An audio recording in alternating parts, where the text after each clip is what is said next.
Today I want to show my homemade Loco. I call this one Locket because I made it during the lockdown. It's all made from old bits and pieces. Um,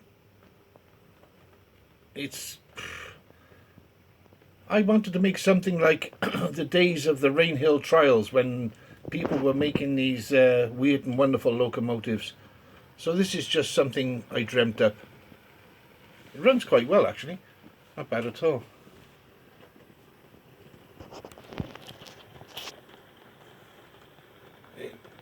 It'll pull a lot more carriages, or coaches, whatever you call it, which I was quite surprised.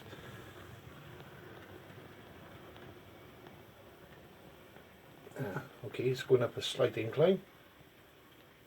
And I saw a few programs about the old trains or locos where people stood up or sat down in open converted coal wagons.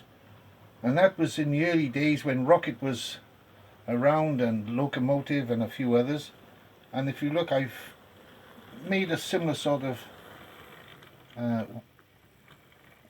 wagon. The drivers are in their period costume, shirt sleeve rolled up, he's shoveling coal like mad into the boiler.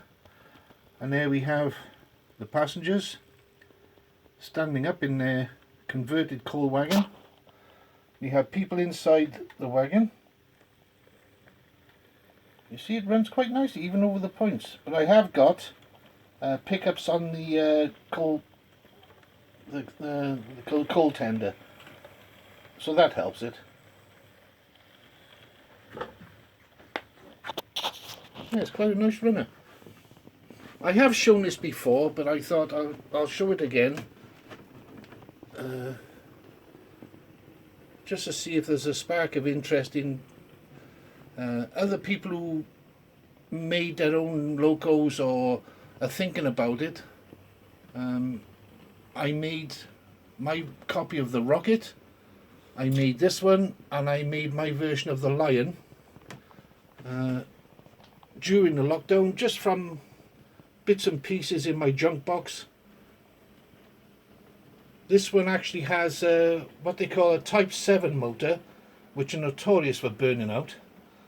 I bought 4 or 5 as spares, so I've put one in this one and one in the Rocket, and they seem to run quite well. I did run them in out of the Loco.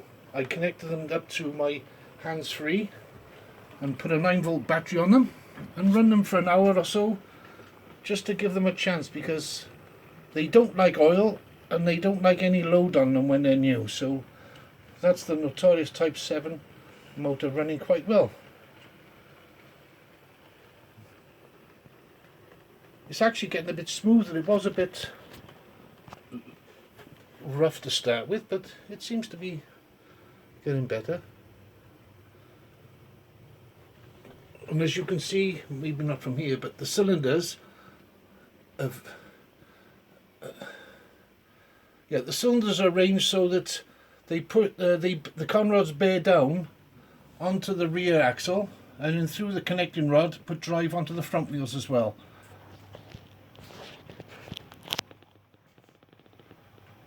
So maybe get a better view of it now. So you can just see the action there of the pistons. And I put the name Locket because it was made in lockdown. So there we are. That's my version of a Loco that could have been entered into the Rainhill trials. Thank you.